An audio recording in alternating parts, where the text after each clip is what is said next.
día del doctor José Antonio Lozano Díez. Él es el presidente de la Junta de Gobierno de la Universidad Panamericana y del IPADE. Querido José Antonio, ¿cómo estás? Muy buenas tardes. Buenas tardes, Joaquín. Qué gusto saludarte a ti y a todo el auditorio el día de hoy. No, hombre, el gusto es que sea martes para escucharte. ¿Cómo estás? Muy bien, querido Joaquín.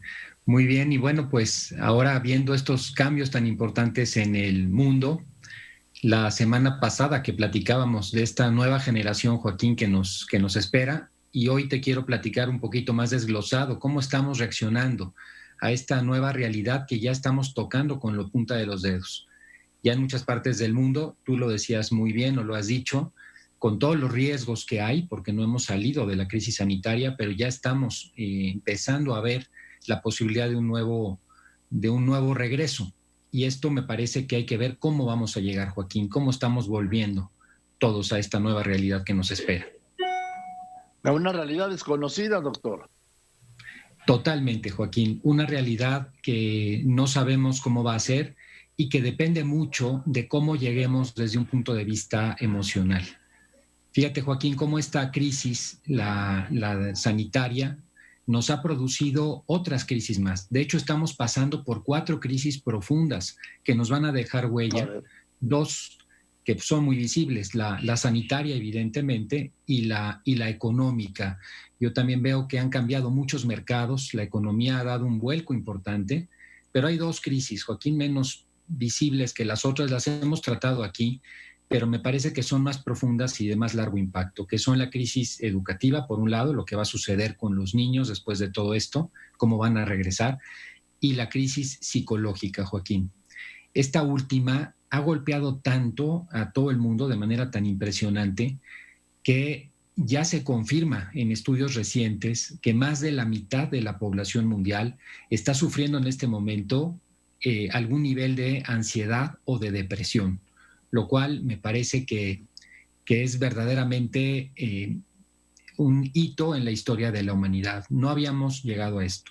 Y estamos de alguna manera volviendo a esta nueva rara normalidad de la que estamos viendo una escuela que se nos presenta para los niños que llegan en esas condiciones, pues de carácter híbrido. Sabemos que van a estar en algunos momentos en el aula, en otros momentos seguirán en su casa. Algunas familias están no queriendo que regresemos nuevamente a esta normalidad, sino quieren que sus hijos continúen en línea.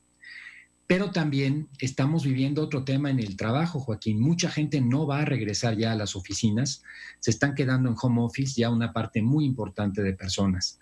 Hace unos días me comentaba un empresario importante de México que tiene una oficina, tenía de más de 4,000 metros cuadrados en una zona corporativa, que se cambiaron a unas oficinas de 400 metros y en lo que han invertido es en computadoras y en posibilidad de internet para sus empleados. Y si bien es cierto que el home office ha representado mayor productividad, también ha representado la ruptura de la frontera que existe entre el trabajo y la vida familiar. ¿Cómo estamos entonces entrando a esta nueva realidad? Pues mira, Joaquín, es diferente por cada sector de la población. En el caso de los niños, por ejemplo, en recientes estudios, de los niños de primaria baja, los niños pequeños, el 76% están viendo con alegría, con esperanza el regreso a las aulas. Mientras más se acercan a la adolescencia, baja ese optimismo. Ya en la primaria alta, solo el 45% de los niños tienen alegría por regresar. Y fíjate, Joaquín, que los niños llegan con mucho miedo a la socialización, tienen alegría y miedo, no tanto enojo como pasa en otras etapas de la vida, pero sí tienen esto. Y tienen un problema psíquico los niños que de alguna manera se ha mencionado, entrecomilladamente, como una especie de hambre de contacto físico con los demás. Los niños lo requieren para su desarrollo y el uso de las mascarillas además ha terminado con el lenguaje no verbal que tanto usan los niños para poder crecer. El tema de la actividad física, que es fundamental, el 80% del desarrollo de un niño depende de su actividad física, también se ha perdido y eso ha representado problemas de salud. El sector más golpeado, Joaquín, para futuro, me parece que es actualmente el de los adolescentes y jóvenes, porque esta generación es la de la gran pérdida de esperanza. Es un efecto devastador que se ha tenido. Un estudio de la Universidad de Génova en Italia reveló que 71% de los adolescentes y jóvenes manifiestan ansiedad y falta de aire. Los adolescentes además tienen problemas para dormir y despertarse, como si hubieran padecido una especie de jet lag. Y es una etapa en la cual están formando su personalidad adulta, su personalidad futura. En este mundo tan triste, prácticamente que ellos necesitan, que es la socialización y la felicidad inmediata, se les ha coartado. Y por ello resulta que hay dificultad de concentración y de visión de futuro en 76% de los jóvenes, de acuerdo con este estudio. En el caso de los adultos, Joaquín, los problemas que estamos viendo son de incertidumbre, problemas de adicciones y hábitos tóxicos, problemas de duelo muy importantes en altos grados de la población. Y una cosa que me parece que es muy delicada es el tema de la frustración en la población adulta. Ellos pensaban que estarían ahora viviendo otras circunstancias y sin embargo hoy están con esa frustración que les ha producido pensamientos rumiantes de estrés y de ansiedad que no les permite ser productivos. Aquí es donde podríamos ver que los adultos tendrían que ir más hacia un miedo productivo, ponerse en una prudencia pensando que esto va a pasar, pero no es lo que está ocurriendo en gran parte de la población.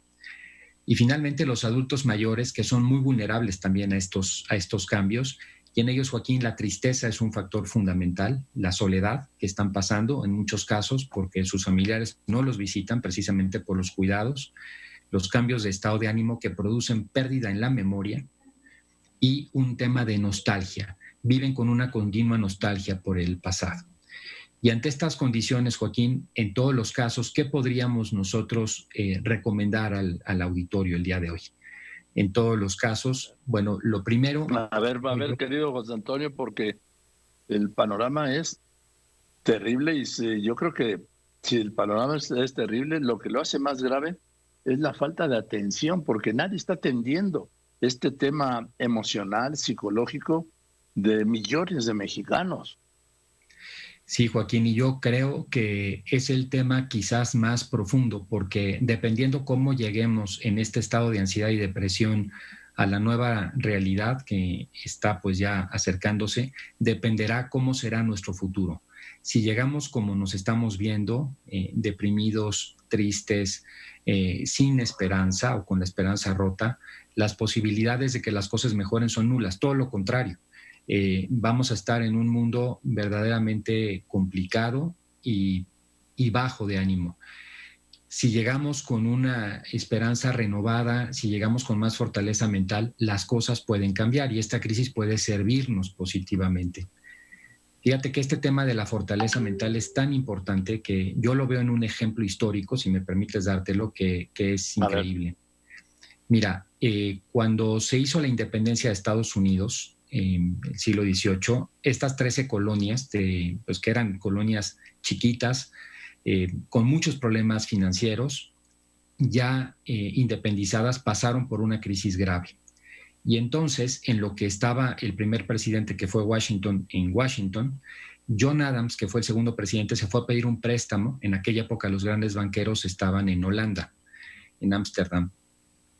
Y cuando llega a pedir el préstamo, se burlaban de él, le decían, ¿cómo es posible que se hayan independizado de Inglaterra? Se reían de él por las condiciones en las que estaban en ese momento.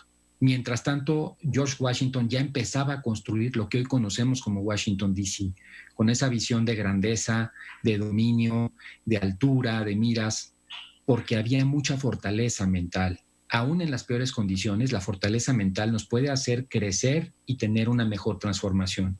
Pero si llegamos con estos estadios de depresión, de ansiedad a la nueva normalidad, es justo lo contrario. Nuestra realidad puede ser mucho peor que la que dejamos en 2020. Y este tema me parece a mí que es el central que tendríamos que estar trabajando, Joaquín, porque el tema económico es sin duda algo muy importante, pero es secundario. Depende mucho de la confianza que tengamos, del ánimo que pongamos en el trabajo y en el futuro.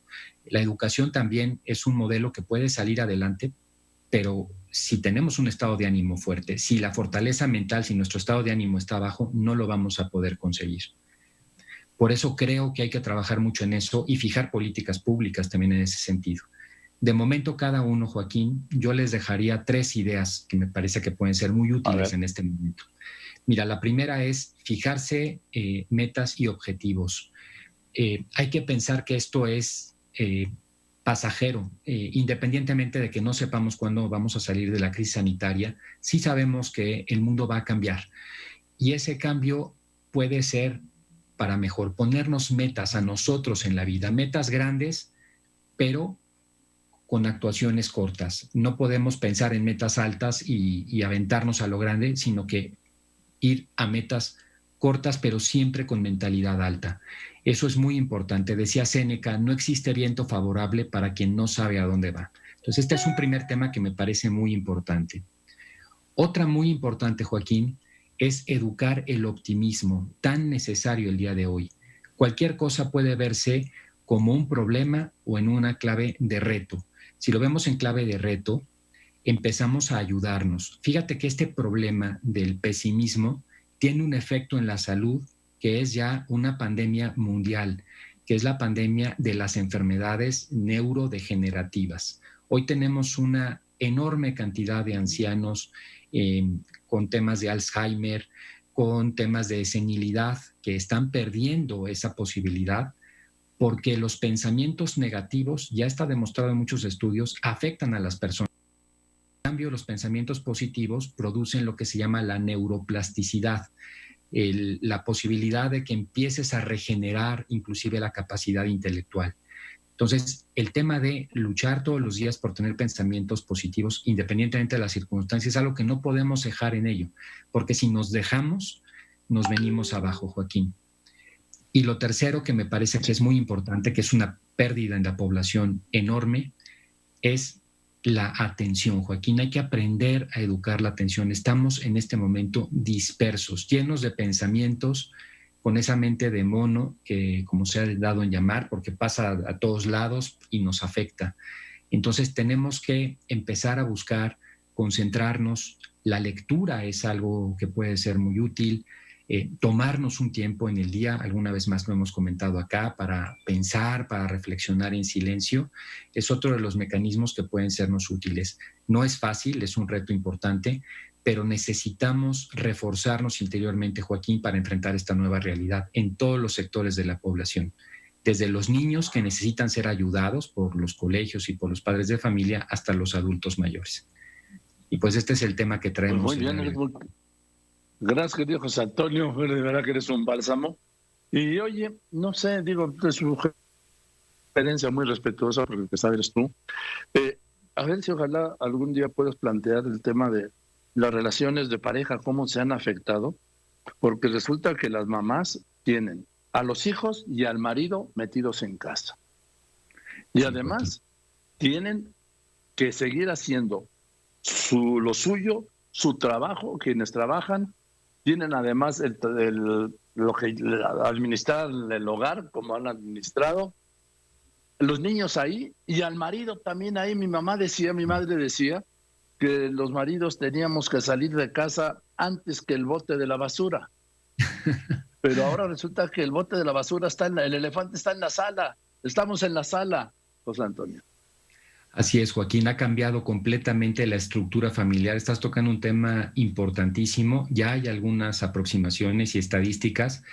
Y encantado, Joaquín, me parece un tema muy relevante. Lo podemos tocar en nuestra próxima participación, con muchísimo gusto. Pues padrísimo, yo creo que sobre todo millones de mujeres te lo van a agradecer. Y cientos de miles cientos de miles de mujeres te lo van a agradecer, y millones de familias también. Gracias, querido. Te mando un abrazo con todo cariño y gratitud además. Igualmente, querido Joaquín, un abrazo grande. Gracias al doctor José Antonio Lozano Díaz, es el presidente de la Junta de Gobierno de la Universidad Panamericana y del IPADE.